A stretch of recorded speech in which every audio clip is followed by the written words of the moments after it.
I started school early when I was in the Philippines. I was usually the youngest in my class. We went like nursery, kindergarten, preschool, elementary, and so on. I remember school didn't accept me because I didn't know how to read. That was because I skipped preschool where they teach you how to read. I've been dancing since I was a little kid. I remember the first time I danced in front of an audience. I was 4 years old in nursery school. We had to perform a folk dance as an intermission number for a preschool convocation. We had to practice every day like at least a month before our performance. I was a shy girl. I remember my teacher putting me in front of the line and I was hesitating because I didn't want people to see me. But in the end, I still obeyed my teacher because I was scared.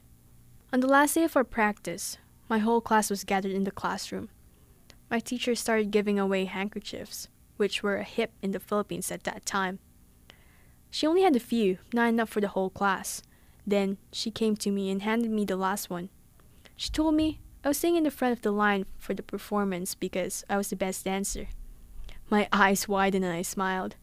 It felt like I was a drawing in a coloring book and somebody colored me perfectly without coloring outside the lines. I'd never felt so happy and proud of myself. When my grandfather picked me up from the school, my teacher told him all the great things about my dancing. As a reward, my grandfather took me out to eat. That first performance started my career in dancing. It was not so much of an actual career because I didn't get a chance to take dance lessons. It was more like a hobby, and eventually it grew out and had become a passion. Every year my school would celebrate its foundation day and all the classes would perform with dances.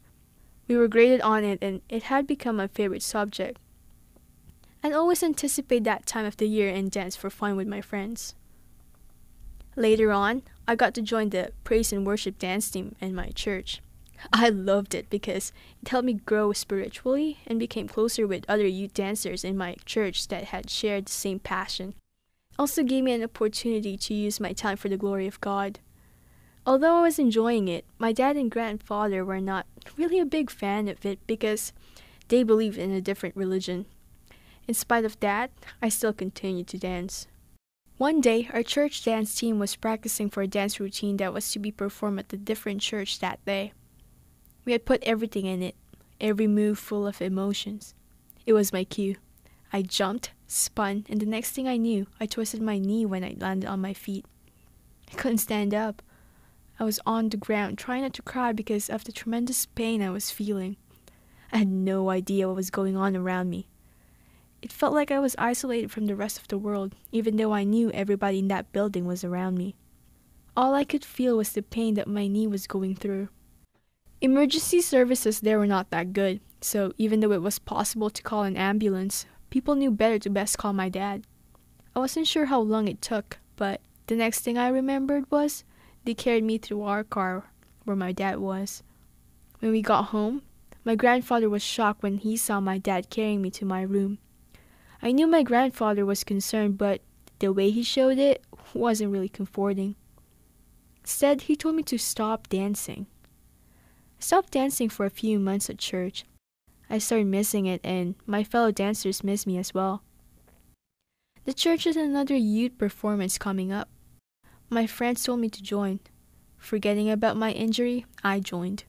I practiced and got to perform with them. Because of that, I was back to dancing. My passion for dancing was renewed. I was having more fun than I did before. In addition to that, my dad was becoming more supportive of it like my mom. It was late at night. I was still at church rehearsing our dance. That night, my pastor called my parents and told them to come early so they could watch our last run of rehearsal before they picked me up. While we were in the midst of our routine, my parents came in. I caught a glimpse of them, and then my knee gave up on me. I saw my dad rush through the stage. I realized it had happened again. I knew for sure it was the end of dancing for me. My grandfather was already sleeping when we got home from church. My parents didn't say anything until the next day when my grandfather wondered why I wasn't coming downstairs. I knew my grandfather was still concerned, but this time, my grandfather showed he was furious. He was mad at my parents for letting me dance again. He blamed me for coming back to dancing. He told me I didn't listen. I didn't know how to feel or what to do at that time. I was 12 years old. My world shattered into pieces like a glass that had been raised in the air and came smashing down to the ground. I tried to pick the pieces up, but it only left me a scar. Years had passed. My family moved to Canada. I faced different challenges, including nostalgia. To cope with it, I started watching dance shows on television and YouTube. The dancers that I've watched really amaze me. I've always thought to myself, I wish I could dance like them. Though watching dance videos made me miss dance more, they've taught me lessons. I've learned how to see dance differently. Before, it was just a simple hobby for me and a chance to perform. But after watching a couple of dance videos, I've realized there's more to it. It's an art form of showing the knowledge of body through the rhythm of voice and the music and the beat. The amount of commitment and passion reflected in the work of the dancers I look up to inspire me. I've met a friend who likes to dance for fun as well. We found out that YMCA has a dance studio. We would rent the place and spend hours choreographing and making dance covers. I've always wanted to have my own dance studio in my basement, but I've never had the luxury. The first time I stepped in that room, I opened the lights and my jaw dropped. The mirrors along the wall and the shiny hardwood floor captivated me. It was time to relive my desire for dancing. Dancing is my passion.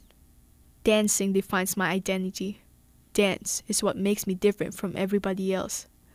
I get to express my feelings through the movement of my body with the rhythm of the music. When I dance, I don't care about worldly things. I forget about my problems and just have fun. It's my way to escape this world for a while. It brings me to a new world where it's just me and the dance floor. It's my way of finding who I am. With a newfound place to dance, I've made my own YouTube account and posted up some dance videos. I've kept myself inspired by other dancers on YouTube. It was almost a year since I've been dancing again. The day before my 18th birthday, I asked my friend to come with me in the studio to dance to my new choreography. We were dancing and learning from each other, then suddenly, I sprained my knee again. It was usually my left knee that gets injured, but this time, it was the right knee that popped. I wasn't expecting it. I tried getting up because I wanted to finish our choreography, but my knee wouldn't let me. I didn't want to call my parents because I was scared they would get mad at me. My friend understood and stayed with me the whole time. After lying on the floor for almost 2 hours, I tried to get back up again. Though it was really painful, I finally got on both feet. I tried going back to where we left off in the choreography, but I realized it wasn't going to happen. My friend told me to go home and get some rest, but I refused. Instead, I turned on the stereo and put a random song on. I told my friend I wasn't leaving the studio until I danced to at least one more song. We ended up dancing with 3 different songs for fun, using just our upper body because my feet were glued to the ground. I endured the pain and danced it off. It was the best form of relief. A lot of people told me to stop dancing, especially when they found out I had sprained both my knees. I appreciate their concerns, but it's not that easy for me to just quit. Dancing has been a great part of my life. In fact, my life is a dance floor. The rhythm and the beat of music may change, yet it's the dancer's choice what emotions to put in it. I may not be the best dancer, but I'm driven to keep dancing. That is passion burning deep inside me. I don't know how else to explain it. Dance is beyond words to describe. For dance is meant to be danced.